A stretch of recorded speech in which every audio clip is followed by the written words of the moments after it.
Welcome to hour of मन्ना। आप सभी का स्वागत है इस ऑनलाइन प्रोग्राम में। तो आइए हम वचन सुनने से पहले एक गीत गाकर हम परमेश्वर की महिमा करें।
जुटाता है यहोवा शालोम तू है, हमको शांति देता है।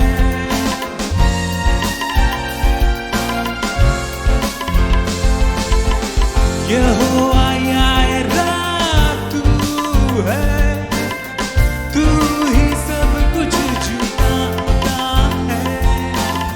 यहोवा शालोम तू है, हमको शांति देता है।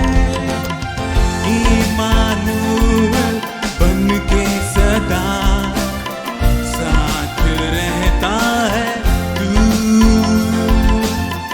इम्मानुएल बन के सदा साथ रहता है तू।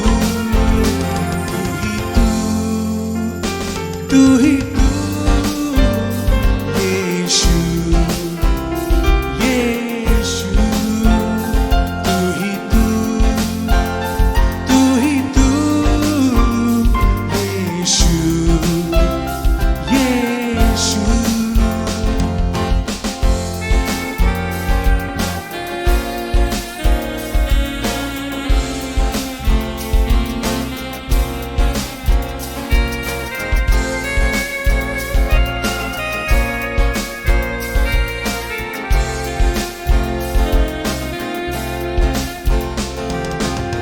यहोवा एलोनाई तू है, राजाओं का राजा है।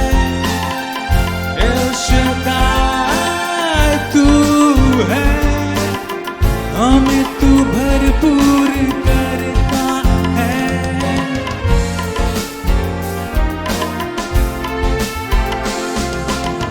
यहोवा तू है, राजाओं का राजा है।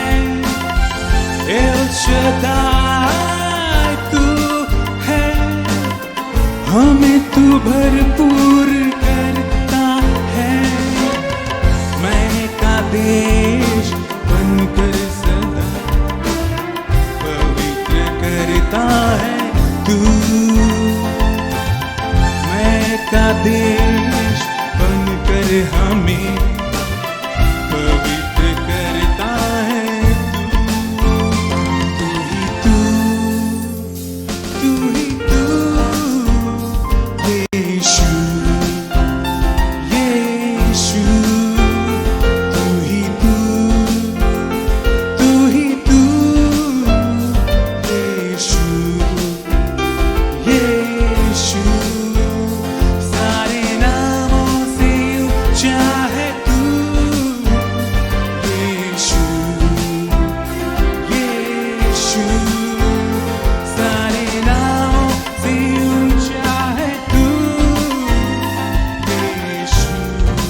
सब अपनी आंखों को बंद करें और परमेश्वर को धन्यवाद दें आज के दिन के लिए। धन्यवाद देते हैं लॉर्ड, हालेलुया। लॉर्ड, अब जो वचन सुनाया जाएगा लॉर्ड, हर एक हृदय को तैयार कीजिए लॉर्ड, हालेलुया, ताकि सुनकर लॉर्ड आपकी महिमा कर सके और उस रास्ते में चल सके लॉर्ड। ये सारी छोटी सी प्रार्थना को मैं मधुर मीठे यीशु मसीह के नाम से मांगता हूँ। इसे सुनिए और स्वर्गराज में ग्रहण कीजिए। Praise the Lord, Hallelujah. Welcome to the Odds of Manna. परमेश्वर को बहुत बहुत धन्यवाद देते हैं आज की इस संध्या के समय के लिए। परमेश्वर ने एक सुंदर मौका दिया कि हम उसके हुजूरी में, उसकी उपस्थिति में आए, उसके वचन के साथ में सहभागिता रखें। धन्यवाद देते हैं हमारे चैनल के लिए, आप सपोर्ट करते हैं। आपके सपोर्ट के लिए धन्यवाद, आपके प्रार्थना के लिए धन्यवाद। आपके सपोर्ट और प्रार्थना के जरिए से ही आज हम इतना दूर आने पाए हैं और इस चैनल के द्वारा से हम परमेश्वर के वचन को आप लोगों के बीच में लेकर आते हैं। जितने लोग आज हमारे साथ नया जुड़े हैं इस चैनल में, आप निश्चय जरूर हमारे इस चैनल को सब्सक्राइब कीजिए, दूसरों को शेयर कीजिए, ताकि वे लोग भी परमेश्वर के वचन को सुन के आशीषित होने पाए। आइए आज के वचन में जाने से पहले हम लोग छोटी सी दुआ करते हैं। सर्वसामर्थी सेनाओं का यह परमेश्वर पिता, इजराइल का परमेश्वर, दाऊद का परमेश्वर, प्रभु जी हम आपको धन्यवाद देते हैं आज इस दिन के लिए प्रभु जी, इस वक्त के लिए, यह परमेश्वर पिता संध्या के समय के लिए। अपने वचनों से हमसे बातचीत कर प्रभु जी। हम भी अपने आप को तेरे हाथ में समर्पित करते हैं प्रभु जी। उन गुण भेद की बातों को तू प्रकट कर बता, ताकि प्रभु परमेश्वर पिता हम उसमें जाएं। आप प्रभु परमेश्वर पिता ढेर सारी बातों को सीखने पाए, अपने जीवन में इस्तेमाल करने पाए प्रभु जी। धन्यवाद देते हैं, दुआ प्रार्थना आपके चरणों में रखते हैं, यीशु मसीह के नाम से मांगते हैं, सुनिए और दया से स्वर्गराज में ग्रहण कीजिए। Amen, amen, praise God. सो आज जिस विषय में मैं बात करने जा रहा हूं वो है सेल्फ डिसर्नमेंट। सेल्फ डिसर्नमेंट कहने का मतलब अपने आप को जांचना, अपने आप को परखना। मेरे प्यारे भाई और बहनों, अगर हम अपने जीवन में आगे बढ़ना चाहते हैं, उन्नति करना चाहते हैं, आत्मिक रूप से हो या तो भौतिक रूप से हो, law of advancement in life का एक ये नियम है कि हम अपने आप को जांचें। लॉ ऑफ एडवांसमेंट का मतलब होता है ऐसा नियम जो हमको आगे लेके जाता है, उन्नति कराता है। तो कई नियम, उस नियम के अंतर्गत में ही आता है कि हम अपने आप को जांचें। बिना जांच परख के हम आगे अपने आप को नहीं ले जा सकते हैं, या तो हम लोग का बढ़ोतरी नहीं होगा, हमारा उन्नति नहीं होगा, हमारा तरक्की नहीं होगा। क्यों? क्योंकि जब हम लोग आगे बढ़ते हैं, उन्नति करते हैं, उसके साथ में क्या होता है, हमारे जीवन में आशीष जब आती है, उस आशीष के साथ में एक जिम्मेवारी होती है, एक रेस्पॉन्सिबिलिटी होती है उस आशीष को संभालने के लिए, उस आशीष को डिस्ट्रीब्यूट करने के लिए। तो वो आशीष हमारे जीवन में स्थापित नहीं होने पाएगा, स्टेबल नहीं होने पाएगा, जब तक हम अपने आप को नहीं परखते। जब हम परखते हैं तो हमारा एक स्ट्रॉन्ग फाउंडेशन होता है। उस स्ट्रॉन्ग फाउंडेशन के ऊपर में ही जितना प्रकार का तरक्की है, उन्नति है, वो सब कुछ क्या करेगा, उसी के ऊपर में वो रद्दा चढ़ता है। तब जाके हम उस आशीष को संभाल पाएंगे। इसीलिए मेरे प्यारे भाई और बहनों, हमारे जीवन में अपने आप को परखना, अपने आप को जांचना, केवल अपने आप को नहीं, लेकिन हमारे इर्द गिर्द जो कार्यकलाप हो रही है, जो हमारे साथ डायरेक्टली कनेक्टेड है, इनडायरेक्टली डायरेक्टली कनेक्टेड है, उन सारे एक्टिविटीज, उन सारे कार्यकलाप, उसको भी जांच पड़ताल करना, जानना कि वहां पर सही है या गलत है। अगर जो चीज सही है तो उस सही चीज को और आगे बढ़ाना है, लेकिन अगर कोई मिस्टेक है, भूल है, कोई चूक है, तो उसको ठीक ठाक कर लेना है। तब जाके हम लोग अपने जीवन में तरक्की कर सकते हैं, उन्नतशील होने पाएंगे। इसीलिए यह बहुत जरूरी होता है। दाऊद परमेश्वर का हृदय के अनुसार था, उसके मन के अनुसार ऐसा व्यक्ति था, लेकिन इसके बावजूद भी दाऊद अपने जीवन में अपने आप को परखते रहता था। कई एक भूल दाऊद से हुई है, लेकिन आप जानते हैं भूल होने के बावजूद परमेश्वर ने उसके गद्दी को, दाऊद राजा के गद्दी को स्थिर किया, और उस गद्दी को उसने अपने बेटे यीशु मसीह को दिया। इसलिए उसका गद्दी न स्थिर गद्दी था। इससे पहले साउल भी आया था, लेकिन उसका गद्दी स्थिर नहीं होने पाया। क्यों? क्योंकि साउल में एक प्रॉब्लम था, वो मिस्टेक करता था, भूल करता था, लेकिन सही भूल है, इसको जांचने पड़ताल करने का उसके अंदर में वो प्रकार का योग्यता नहीं था। अगर कोई टिप्पणी करता था, उसको बताता था, सामुएल उसको बताता था, तो भी उसको हल्के में लेता था।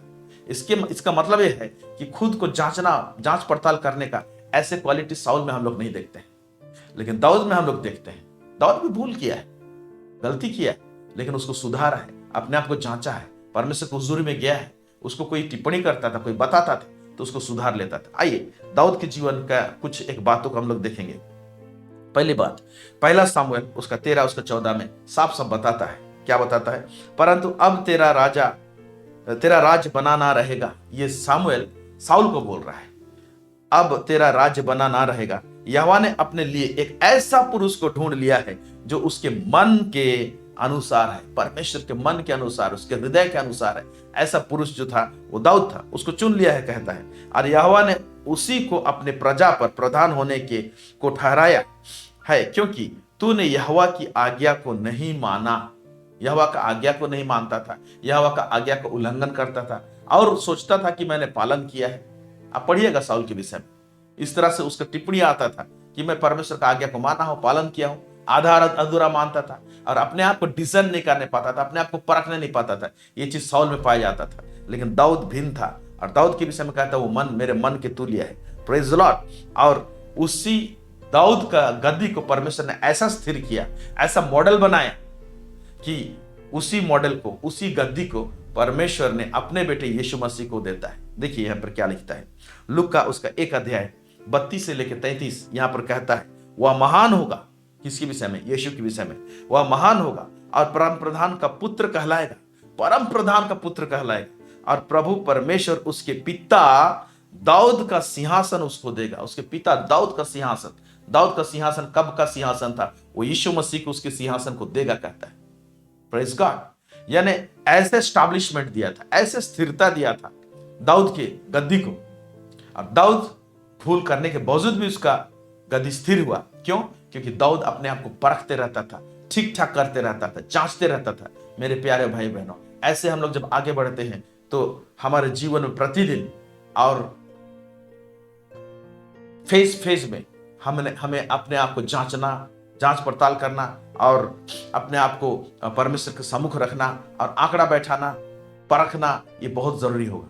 क्योंकि अगर नहीं करेंगे हम लोग तो जांच पड़ताल करना क्या है? जांच पड़ताल करना एक एडिफिकेशन है, कटाई छटाई है। अगर ये नहीं करते हैं तो हमारे जीवन में बढ़ोतरी नहीं होता है। अब बिना कटाई छटाई का अगर बढ़ोतरी हो जाता है ओके, तो उसको संभालना मुश्किल हो जाएगा। इसलिए बहुत जरूरी है। आमेन, प्रेज द लॉर्ड। देखिए दाऊद किस तरह से कहता था, परमेश्वर से प्रार्थना करता था। भजन कर, हम लोग भजन संहिता उसका 139 उसका 23 से 24 अगर इसमें पढ़ेंगे तो दाऊद का प्रार्थना अक्सर ऐसे होता था, हे परमेश्वर मुझे जांच कर जान ले, मुझे जांच ले प्रभु जी। ओके, कुछ बीमारी हो जाता है हमारा, कुछ प्रॉब्लम हो जाता है हमारा, हम डॉक्टर के पास जाते हैं, हम चाहते हैं कि वो हमें जांचे। लेकिन कई एक बार क्या करते हैं मानो, हम लोग डॉक्टर के पास जाते हैं, कुछ बीमारियों को बताते हैं और कुछ को नहीं बताते हम लोग। जब कुछ चीज को नहीं बताते हैं, वो बीमारी का कुछ इलाज नहीं होता, वो रह जाता है। और जिस चीज के विषय में बताते हैं उसका इलाज होता है। लेकिन कई एक बार क्या होता है ना, दो अलग अलग बीमारी दोनों इंटरकनेक्टेड है। अगर दोनों के लिए मेडिसिन ना दिया जाए और सिर्फ एक के लिए दिया जाए तो ये भी नुकसानदायक होता है। मेरे प्यारे भाई और बहनों, आत्मिक जीवन में भी ऐसे होता है। हम लोग कुछ चीज को परमेश्वर के पास में ठीक करना चाहते हैं और कुछ चीज को ठीक नहीं करना चाहते।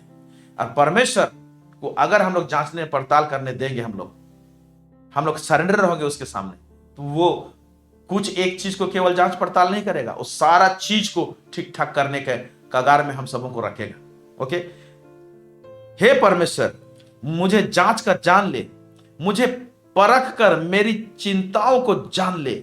ओके, मैं कैसे सोचता हूं, मेरा थिंकिंग क्या है, मेरा सोच विचार क्या है, उसको जान ले और देख कि मुझ में कोई बुरी चाल है कि नहीं और अनंत के मार्ग में मेरी अगुवाई कर। मतलब मुझे जांच ले, मुझे एडिफाई कर, काट छाट कर ले, सुधार ले, ठीक ठाक कर ले और अनंत के मार्ग में मेरी अगुवाई कर। मतलब आगे एडवांसमेंट में मुझे लेकर जा। क्योंकि वो कहता है अगर मेरा कटाई छटाई नहीं होता है, ठीक ठाक नहीं किया जाता है, उस एरिया का हीलिंग नहीं होता है, उस एरिया का प्रॉब्लम पकड़ में नहीं आता है और उसको मैं ठीक ठाक नहीं करता हूं, तो आगे के मार्ग में चलना ये मेरे लिए मुनासिब नहीं है, वो सही नहीं होगा।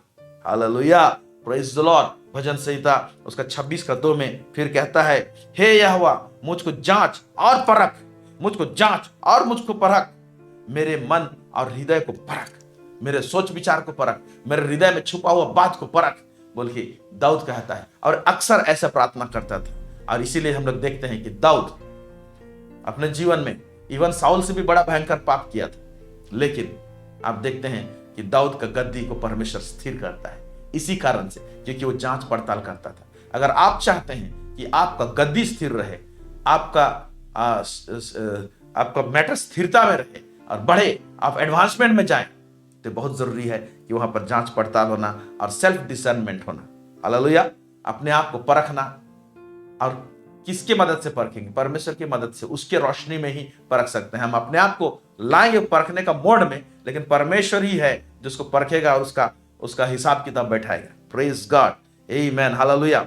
सो मैं ये बता रहा था कि अपने हृदय को परखना, अपने मन को परखना, जांचना, उसके साथ में इर्द गिर्द जो हमारे साथ जुड़े हुए कार्यकलाप हैं, एक्टिविटीज हैं, या जो घटनाएं हुई हैं जो हमारे साथ कनेक्टेड है, उन तमाम बातों को भी जांच पड़ताल करना है इसमें, क्योंकि वो सब कहीं ना कहीं हमारे जीवन में इफेक्ट डालेगा, असर डालेगा, प्रॉब्लम क्रिएट करेगा। इसलिए हमारे इर्द गिर्द के एक्टिविटीज को भी हमको जांच पड़ताल कर लेना चाहिए।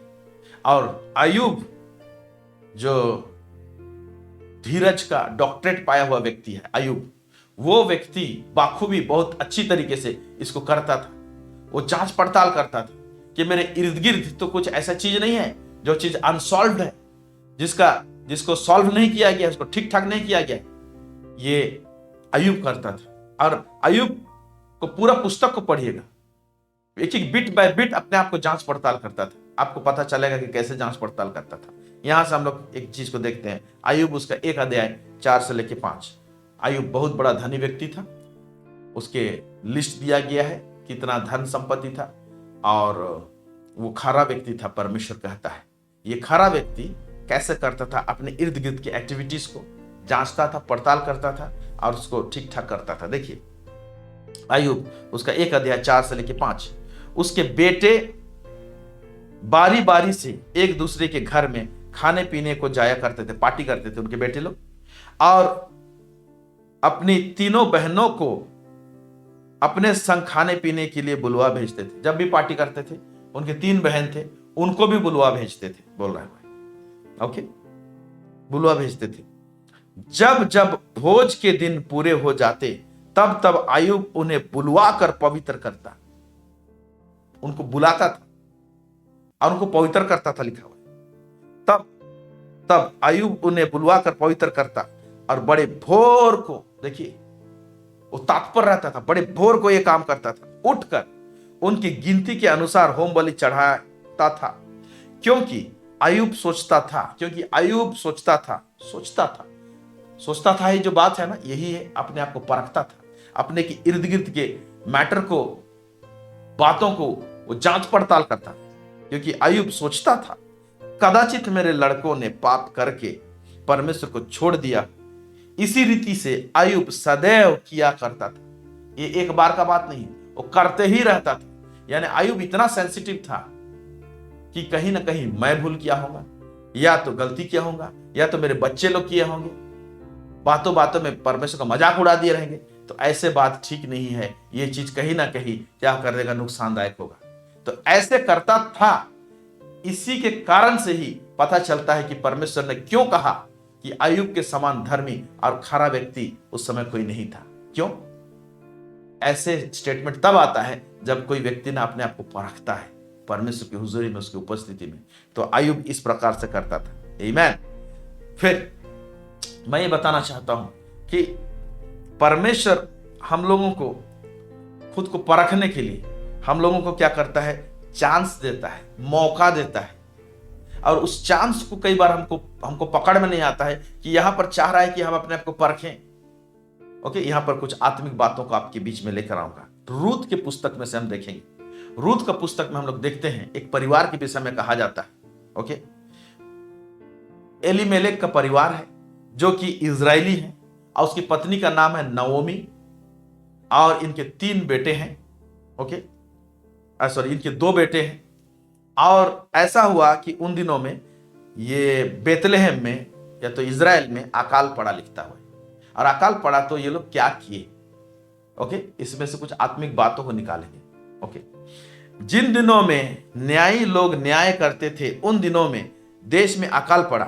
तब यहूदा के बेतलेहम का एक पुरुष अपने स्त्री और दोनों पुत्रों को संग लेकर मोआब देश में परदेशी होकर रहने के लिए चला गया। बेतलेहम में थे, बेतलेहम का मतलब होता है रोटी का घर। परमेश्वर ने ऑलरेडी उसको रोटी का घर कहला है। अब उन दिनों में अकाल पड़ा लिखा हुआ है, तो अकाल पड़ा इन्होंने परमेश्वर को नहीं पूछा लगता है, और वहां से निकल के वो लोग चले गए मोआब देश। मोआब जो देश है, ओके, वो मूर्ति पूजकों का देश है।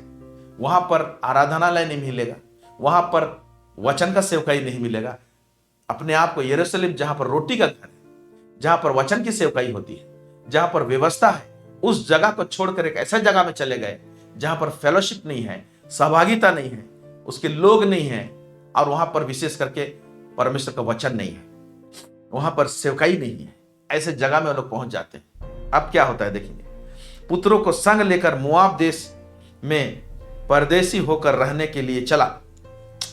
उस पुरुष का नाम एलीमेलेक और उसकी पत्नी नौमी और उसके 2 बेटों के नाम महलोन और किलियोन थे। ये एप्राथी के अर्थात यहूदा के बेतलम के रहने वाले थे। बेतलम मतलब रोटी का घर कहलाता है, वहां के रहने वाले थे। वे मोआब देश में आकर वहां रहे, मोआब देश में आके वहां रहने लगे। अब तुरंत न्यूज क्या देता है, वचन क्या बताता है, और नौमी का पति एलीमेलेक मर गए और नौमी और उसके दोनों पुत्र रह गए।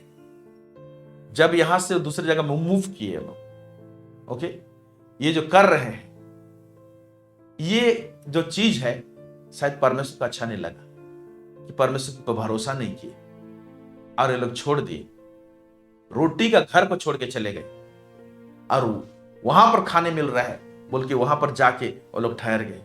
ऑब्वियसली कोई नेचुरल रूप में ऐसे करेगा, लेकिन कुछ ऐसे आत्मिक बात है, कुछ ऐसे हरकत है जो परमेश्वर को गवारा नहीं होता, परमेश्वर को पसंद नहीं आता।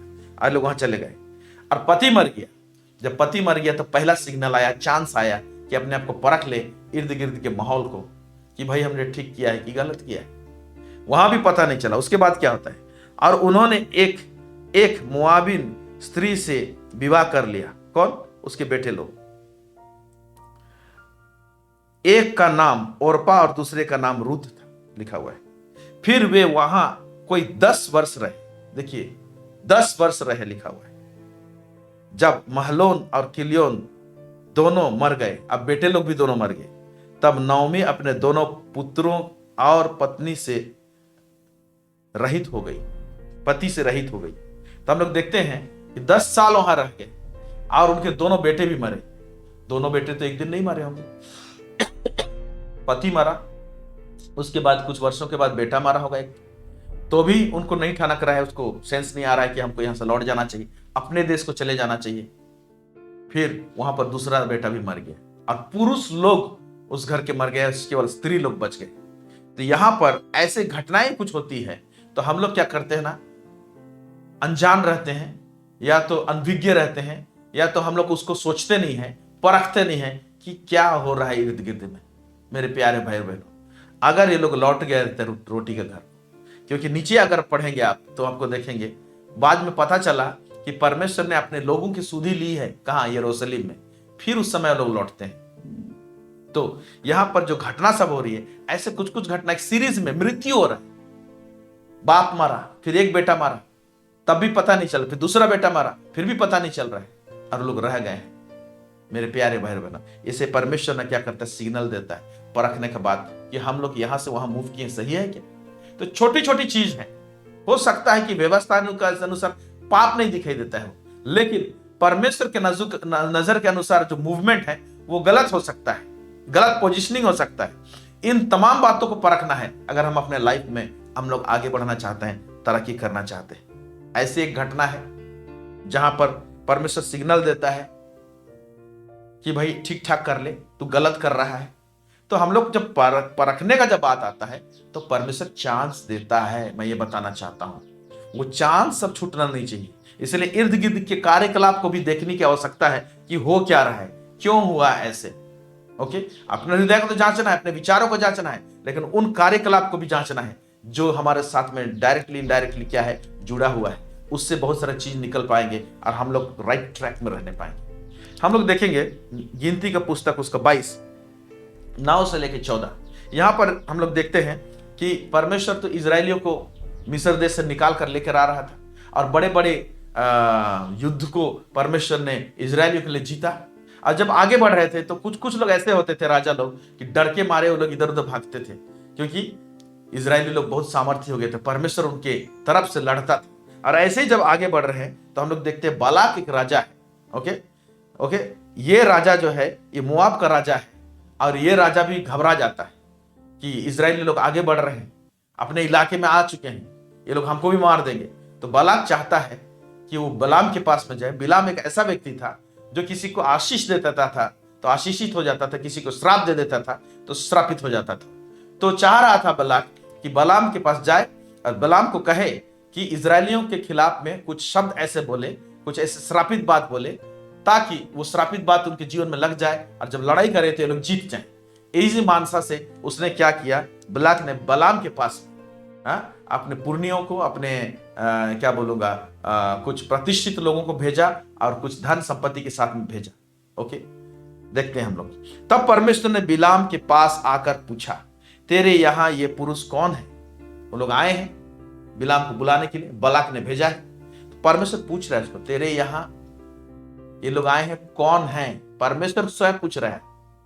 ओके, तो इसका मतलब परमेश्वर को ठनका है ये बात कि भाई आए हैं, यह गलत चीज नहीं होना चाहिए। फिर बिलाम ने परमेश्वर से कहा, सिपोर का पुत्र मोआब के राजा बालाक ने मेरे पास यह कहकर भेजा है, सुन, जो दल मिस्र से निकल आया है उससे भूमि ढप गई है, इसलिए आकर मेरे लिए उन्हें श्राप दे।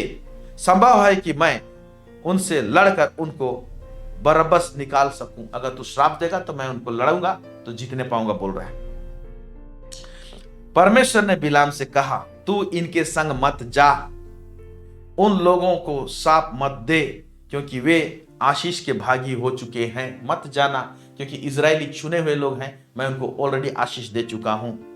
भोर को बिलाम ने उठकर बालाक के हकीमों से कहा, तुम अपने देश को चले जाओ, क्योंकि यहोवा मुझे तुम्हारे साथ जाने की आज्ञा नहीं देता है। मैं नहीं जाऊंगा, परमेश्वर मना कर रहा है। ये बात को उन लोगों को कह देता है। तब मोआबी हकीम चले गए और बालाक के पास जाकर कहा, बिलाम ने हमारे साथ आने से मना कर दिया। राजा को जाके बताते हैं। यहां तक तो ठीक था, यहां तक ठीक था, लेकिन बालाक ने दोबारा फिर प्रतिष्ठित लोगों को, उनके लोगों को, लीडर्स लोगों को भेजा और ज्यादा पैसा देके भेजा और बोला कि मैं और प्रतिष्ठा दूंगा। वो लोग आए तो फिर वही बात हुआ और कहता है कि मैं परमेश्वर को फिर पूछ के बताता हूं जाऊंगा कि नहीं। यहां पर परमेश्वर ने क्लियर कट सिग्नल दे दिया है कि मत जा। जब परमेश्वर कोई चीज को एक बार ना बोलता है ना, तो नेक्स्ट टाइम वो हाँ नहीं बोलेगा। इसको आपको समझने की आवश्यकता है। परमेश्वर का एक बार का ना होता है और परमेश्वर का एक बार का हाँ होता है। इस बात को हम लोग ढीला समझते हैं, हल्का जान लेते हैं। तो परमेश्वर को दोबारा पूछता है और परमेश्वर उस समय क्या बोलता है, जा। मैं जब छोटा था तो सोचता था, पहले परमेश्वर ने ना बोला, फिर जाने के लिए क्यों बोला? ओके, अब परमेश्वर क्या कर दिया ना, इसके अंदर में जो लालच उत्पन्न हुआ है ना, ठीक है, जा देख क्या होता है तेरे साथ में, क्या करता हूं। परमेश्वर का एक्चुअली इच्छा नहीं है, लेकिन कई बार क्या करते हैं ना, हम लोग मनमानी करते हैं। कई बार परमेश्वर का क्लियर कट इच्छा जानने के बावजूद भी हम लोग ना ऐसे उसको ना ऐसे कुरेदते हैं परमेश्वर को, और परमेश्वर उस समय ना अलाउ कर देता है। ये जो अलाउ करता है ना परमेश्वर, कुरेदते हैं, तब ये डेंजर है। इस एरिया को हम लोग परखने नहीं पाते, डिसर्न नहीं करने पाते, जांच पड़ताल करने नहीं पाते, और इसको नहीं करने पाए। लेकिन फिर भी परमेश्वर बिलाम को मौका देता है यहां पर 2-2, 3-3 बार कि तुम अपने आप को जांच ले। क्या होता है, आप गधा में बैठकर जब जाने रहता है रास्ता घाट में क्या होता है, देखिए एक अनयूजुअल घटना है। एक जानवर के साथ में इस तरह का कार्यकलाप होना, घटना जानवर के साथ हो सकता है एक्टिविटी, तो कुछ भी चीज के साथ हो सकता है। आपके कार के साथ हो सकता है, ओके, आपके साइकिल के साथ में हो सकता है, आपके घर के साथ में हो सकता है, आपके घर का लाइट के साथ में हो सकता है, कुछ भी चीज के साथ में हो सकता है। तो अनयूजुअल कुछ होता है, ओके, जो कि आमतौर में नहीं होता है। ऐसे चीज आपके इर्द गिर्द में होंगे ना, तो जरूर परखने की कोशिश कीजिएगा कि मैटर क्या है। अब देखिए जा रहा है उस समय क्या होता है।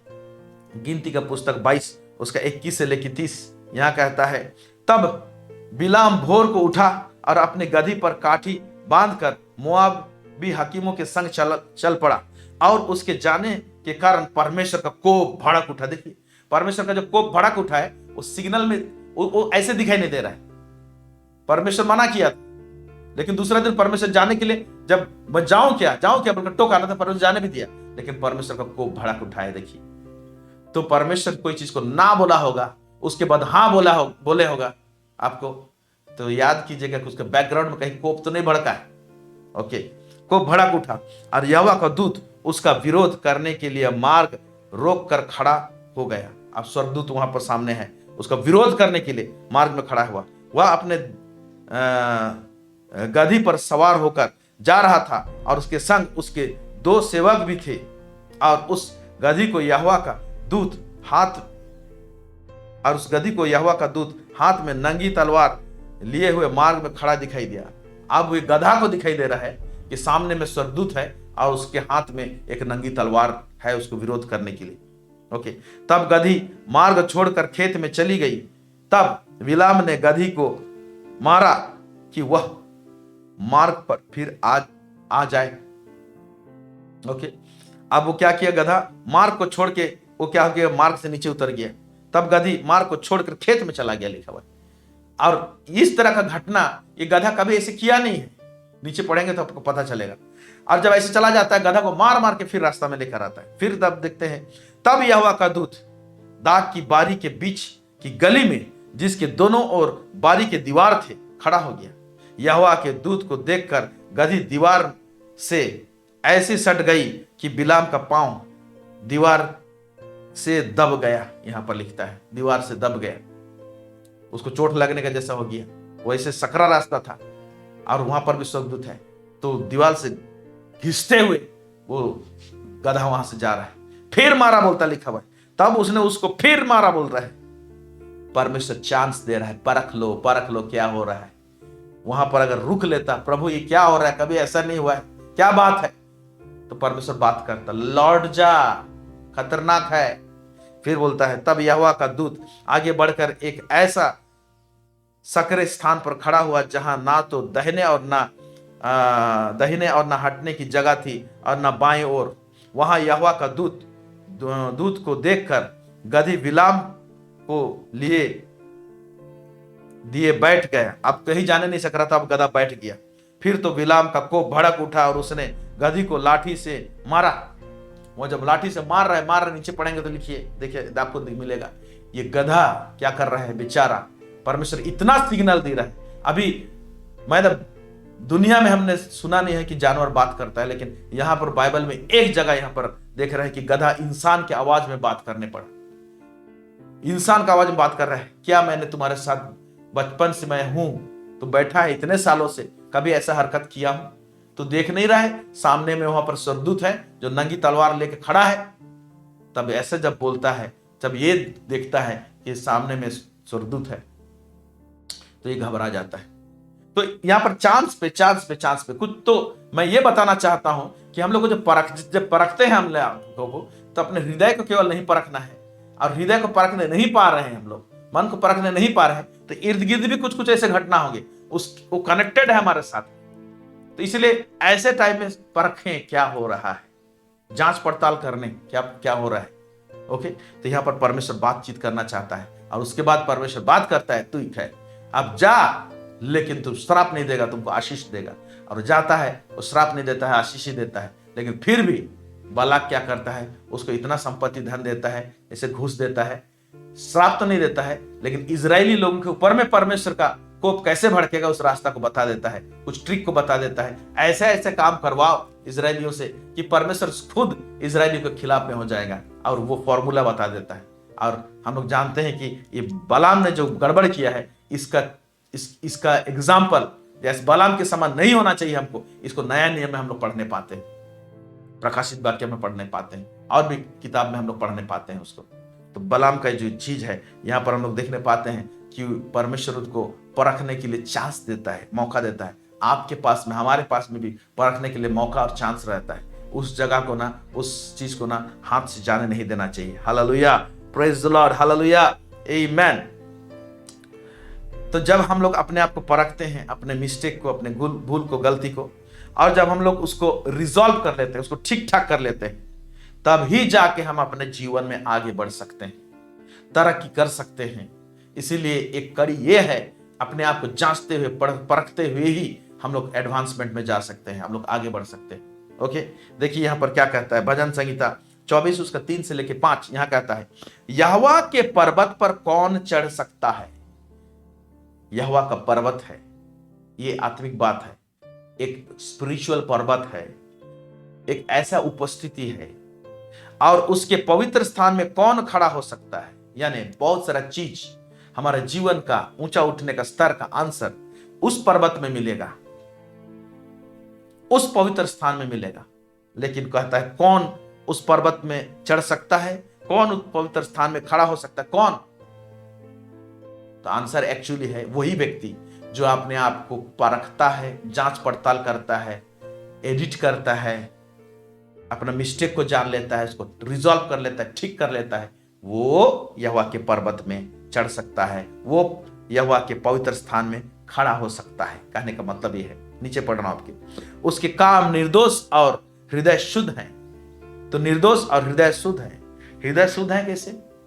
जो जांच पड़ताल करते रहेगा, परखेगा, डिसीजन करेगा, उसके ना हृदय शुद्ध होंगे। जो जांच पड़ताल नहीं कर रहा है, उसके साथ में क्या हो रहा है, क्या नहीं हो रहा है, हृदय किधर जा रहा है, उसमें क्या क्या दाग लग रहे हैं, कुछ पता नहीं चलेगा। जिसके हृदय शुद्ध है, जिसने अपने मन को व्यर्थ बात की ओर नहीं लगाया और न कपट से शपथ खाई, ओके, वह यहोवा की ओर से आशीष पाएगा। जो जांच पड़ताल करता है, जिसके हृदय शुद्ध है, कहने का मतलब वह यहोवा की ओर से आशीष पाएगा, वो एडवांसमेंट में जाएगा, आगे बढ़ेगा, तरक्की करेगा, और अपने उद्धार करने वाले परमेश्वर की ओर से धर्मी ठहरेगा। आमेन, प्रेज द लॉर्ड। इब्रानी 10 उसका 22 में कहता है, तो आओ हम सच्चे मन, परखे हुए मन, कहने का मतलब, और पूरे विश्वास के साथ और विवेक का दोष दूर करने के लिए हृदय पर छिड़काव लेकर और देह को शुद्ध जल में धुलवा कर परमेश्वर के समीप जाएं, उसके करीब रहें। आमेन, प्रेज द लॉर्ड। अब सवाल पैदा होता है कि हम अपने आप को परखें, तो हम लोग किस बेसिस में परखें? परखने का इंस्ट्रूमेंट क्या होना चाहिए, परखने का औजार क्या होना चाहिए, परखने का टूल क्या होना चाहिए, किस चीज से परखें? पहला चीज, परमेश्वर का वचन हमको परखता है। सिंपल सा बात है, पहला चीज परमेश्वर का वचन परखता है। पढ़ेंगे हम लोग इब्रानी 4 उसका 12 कहता है, क्योंकि परमेश्वर का वचन जीवित और प्रबल, जीवित है, प्रबल है, पावरफुल है, और हर एक दोधारी तलवार से भी बहुत चोखा है, और प्राण और आत्मा, प्राण को और आत्मा को, और गांठ गांठ और गुद्दे गुद्दे को अलग करके आर पार छेदता है, और मन की भावनाओं और विचारों को जांचता है, डिसीजन करता है, जांचता है। कहा? मन की भावनाओं को सही है या गलत है, इसको परखता है और विचार करता है। तो ऐसे टाइम में परमेश्वर का वचन जो है, जिसको हम लोग अध्ययन करते हैं, तो वो वचन, और अध्ययन करने का समय बोले, जैसे दाऊद कहता है, हे प्रभु जांच ले, कोई ऐसे अशुद्ध चीज मुझ में तो नहीं है, कोई ऐसे पाप तो नहीं है, मुझे जांच पड़ताल कर ले। ऐसे बोल के जब हम लोग वचन को अध्ययन करते हैं, पढ़ते हैं, तो वही वचन क्या करेगा ना, हमको हमारे जांचेगा, हमारे मन के बातों को, हमारे भावनाओं को, हमारे विचारों को, चिंताओं। पहला चीज।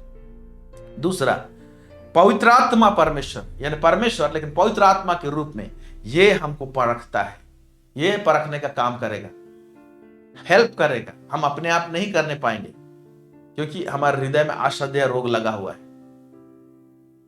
ना, आश्रय रोग लगता है, पकड़ में नहीं आता। इसलिए परमेश्वर का वचन का जरूरत है, परमेश्वर का आत्मा का जरूरत है। यिर्मयाह उसका 17 उसका 10 लिखता है, मैं यहोवा, और ये कौन? पवित्र आत्मा वाला परमेश्वर, मैं यहोवा मन की खोजता और हृदय को जांचता हूं, ताकि प्रत्येक जन को उसके चाल चलन के अनुसार अर्थात उसके कामों का फल दूं। बोलता है परमेश्वर, कहता है मैं यहोवा मन की खोजता हूं और हृदय को जांचता हूं, ताकि प्रत्येक जन को उसकी चाल चलन के अनुसार अर्थात उसके कामों का फल दो, उसका बदला दो। अगर हम सही हैं तो सही फल देगा परमेश्वर। अगर गलत है तो उसका रिजल्ट भी गलत होगा हमारे जीवन में, फल देगा बोल रहा है। ओके, आमीन। रोमी उसका 8:26-27 यूं कहता है, इसी रीति से आत्मा भी हमारी दुर्बलता में सहायता करता है। कौन? पवित्र आत्मा। मैंने कहा पवित्र आत्मा परखता है, तो प्रार्थना करने के लिए मदद करता है और हमको जांचता है, हमको जांच पड़ताल करता है, क्योंकि हम नहीं जानते कि प्रार्थना किस रीति से करनी चाहिए, परंतु आत्मा आप ही ऐसी आहें भर भर कर जो बयान से बाहर है हमारे लिए विनती करता है, और मनों को जांचने वाला जानता है कि आत्मा की मानसा क्या है, पवित्र आत्मा का इच्छा क्या है। पवित्र आत्मा अपना इच्छा को जब प्रकट करेगा, हमारा इच्छा गलत डायरेक्शन में रहेगा, तो पता चल जाएगा उसका इच्छा का लाइट में कि भाई मेरा इच्छा, मेरा भावना या मैं कहीं पर गलत में हूं। इसको हम लोग पकड़ने के लिए सुविधा होगा, क्योंकि वह पवित्र लोगों के लिए परमेश्वर की इच्छा के अनुसार विनती करता है। Okay, amen, praise the Lord. और तीसरा जो चीज है, हम लोग को परमेश्वर हमारे इर्द गिर्द की घटनाओं से चिताता है, बताता है, मदद करता है कि हम अपने आप को परखें। एक छोटा उदाहरण देता हूं, 2 सामुएल उसका 21:1। मैंने कहा कि दाऊद को परमेश्वर ने ऐसा मोड में रखा था कि वो जांच पड़ताल करता था अपने आप को और जांचता था कि कहां पर भूल हुआ है, क्या गलत हुआ है। ओके, इसीलिए उसकी गद्दी को परमेश्वर ने स्थिर किया। 2 सामुएल उसका 21:1 यहां लिखता है, दाऊद के दिनों में लगातार 3 वर्ष तक अकाल पड़ा। अब देखिए यहां पर ये पूरा घटना को पढ़िएगा आप लोग, मैं जिस छोटा सा जिस्ट को पढ़ा रहा हूं। दाऊद के दिनों में लगातार 3 वर्ष तक अकाल पड़ा, लगातार 3 वर्ष। पहला वर्ष अकाल पड़ा, दाऊद को कुछ पता नहीं चला कि हुआ क्या। 2 साल अकाल पड़ा, दाऊद को फर्क नहीं पड़ा, लेकिन तब 3 साल लगातार हो रहा है, तो तब बोल रहा है कुछ तो गड़बड़ है। उसके बाद क्या होता है, तो दाऊद ने यहोवा से प्रार्थना की। प्रार्थना करने वाला था, आराधना करने वाला था, देखिए, क्योंकि वो आराधनालय जाता था, लेकिन उसी मोमेंट में जब परमेश्वर को नहीं टोका, तब तक परमेश्वर बात नहीं किया उसको। नहीं तो परमेश्वर पहला साल में अकाल पड़ा तो भाई इस कारण के लिए अकाल पड़ा है, परमेश्वर को डायरेक्ट बोल देना चाहिए। कभी कभी परमेश्वर नहीं करेगा जब तक हम छेड़छाड़ नहीं करेंगे। हमारे इर्द गिर्द जो घटनाएं होती हैं, हमारे इर्द गिर्द जो कुछ उथल पुथल होता है, उसको देख के जब तक हम कुछ नहीं पूछते प्रभु ये क्यों हो रहा है, तो परमेश्वर उत्तर नहीं देगा। अब देखिए, दाऊद के दिनों में लगातार 3 वर्ष तक अकाल पड़ा, तो दाऊद ने यहोवा से प्रार्थना की। यहोवा ने कहा यह शाऊल और उसके खूनी घराने के कारण हुआ, क्योंकि उसने गिबोनियों को मरवा डाला था। अभी दाऊद का भी भूल नहीं है था यहाँ पर, लेकिन इससे पहले शाऊल ने और उसके घराने ने गिबोनियों को मरवा डाला था कितना साल पहले, उसका रिजल्ट अभी दिखाई दे रहा है। इसीलिए मैंने कहा कुछ कुछ जो घटना है वो इंटरकनेक्टेड है हमारे साथ में, वो कहीं ना कहीं हम लोग को जोड़ेगा, और कहां पर एक्चुअली भूल हुआ है, गलत हुआ है, परमेश्वर उसको ठीक करने के लिए कहा। अभी यहां पर शाऊल कुछ किया है, बेचारा इनके टाइम में अकाल पड़ रहा है। आपके जीवन में, हमारे जीवन में, हमारे बाप दादा क्या किए हैं, कुछ कुछ चीज एक पैटर्न में, पैटर्न कहने का मतलब जैसे हमने देखा ये लोग जब मुआब चले गए थे, नौमी और उसके पति, तो पैटर्न के हिसाब से उसका पति पहले मरा, फिर उसके बाद में उसका बेटा मर गया, उसके बाद में दूसरा बेटा मर गया। एक टाइप का पैटर्न है। यहां पर अकाल हो रहा है, पहला साल अकाल हुआ, फिर दूसरा साल अकाल हुआ, ओके, उसके साथ तीसरा साल अकाल हुआ, ऐसे पैटर्न है। तो आपके घर में बाप दादू को कैंसर हुआ, उसका बेटा को कैंसर हुआ, फिर उसका बेटा को कैंसर हुआ, ये एक पैटर्न है। तो ऐसे जो पैटर्न रहते हैं ना कुछ अटकने सब रहती हैं, या तो कुछ कुछ ऐसे घटना रहती है जो हम भूल किए रहते हैं, हम गलत किए रहते हैं। इस सब चीज को परखेंगे हम लोग, इसको ठीक ठाक करेंगे, सेल्फ डिसर्नमेंट की आवश्यकता है, तब जाके हम अपने जीवन में आगे बढ़ सकते हैं, उन्नतशील हो सकते हैं, आत्मिक रूप से, भौतिक रूप से एक स्टेबल लाइफ हो सकता है। तो इसीलिए अपने जीवन में प्रतिदिन अपने आप को परखते रहना ये बहुत जरूरी है, परमेश्वर के वचन से और परमेश्वर की हुजूरी में, और इस सिचुएशन को देखते हुए मेरे प्यारे भाई बहन बहुत जरूरी है। हालेलुया। नहीं तो क्या रहेगा, हमारा लाइफ स्टैग्नेंट रहेगा, कहां जा रहे हैं, किधर बढ़ रहे हैं, नहीं बढ़ रहे हैं, कुछ का था पता नहीं रहेगा। प्रभु हम लोग को बुलाया है, चुना है, हम लोगों को पूरा आगे लेके जाना चाहता है और हमारे जीवन को फलदायी बनाना चाहता है। इन तमाम बातों के लिए हम सबों को अपने आप को परखते हुए जांचते हुए जाना है और पकड़ते हुए जाना है, उसको ठीक भी करते जाना है, रिजॉल्व भी करते हुए जाना है। जब तक उसको ठीक ठाक नहीं करते हम लोग आगे और नहीं बढ़ने पाते। कंप्यूटर में देखिएगा, वायरस जब काम करने लगता है, जब उसको उस वायरस को दूर नहीं करते हैं तो बार बार कंप्यूटर हैंग हो जाता है, गड़बड़ हो जाता है उसमें। उसी तरह से हमारा लाइफ भी हैंग हो सकता है अगर जब तक कि हम लोग वायरस को, गलतियों को परखते हुए जांच पड़ताल करते हुए दूर ना करें। मेरे प्यारे भाई बहनों, ये बहुत जरूरी है। पवित्र आत्मा आप सबों को, हम सबों को सहायता करे ताकि हम अपने जीवन में परखते हुए हम अपने आप को आगे बढ़ने पाए। आमीन। प्रभु इस वचन में अधिकाई से आशीष दे। Thank you. प्रार्थना करते हैं। सर्वसामर्थी सेनाओं का यह परमेश्वर पिता, इज़राइल का परमेश्वर, दाऊद का परमेश्वर, इब्राहिम का परमेश्वर, हम आपको बहुत बहुत धन्यवाद देते हैं। लॉर्ड गॉड ऑलमाइटी, अपने वचनों के द्वारा से आज हमसे बातचीत किया प्रभु जी, हम अपने आप को तेरे हाथ में समर्पित करते हैं। लॉर्ड प्रभु परमेश्वर पिता, आप महान और अद्भुत युक्ति करने वाले परमेश्वर हैं। आप बड़ा परमेश्वर है, विशाल परमेश्वर है। लॉर्ड, हम एक छोटे इंसान हैं आपके सम्मुख, लेकिन हमको आपने प्यार किया है प्रभु जी, हमको बुलाया है प्रभु जी, और उन्नतशील होने के लिए बुलाया है प्रभु। आज आपके वचन को हमने सुना लॉर्ड, हम सबों का हृदय को चोखा बना प्रभु जी। और प्रभु परमेश्वर पिता, हमारे जहन में इस बात को डाल कि प्रभु जी हम अपने आप को परखते हुए, जांच पड़ताल करते हुए आगे बढ़ने पाए प्रभु जी। सेल्फ डिसर्नमेंट का हार्ट दे प्रभु।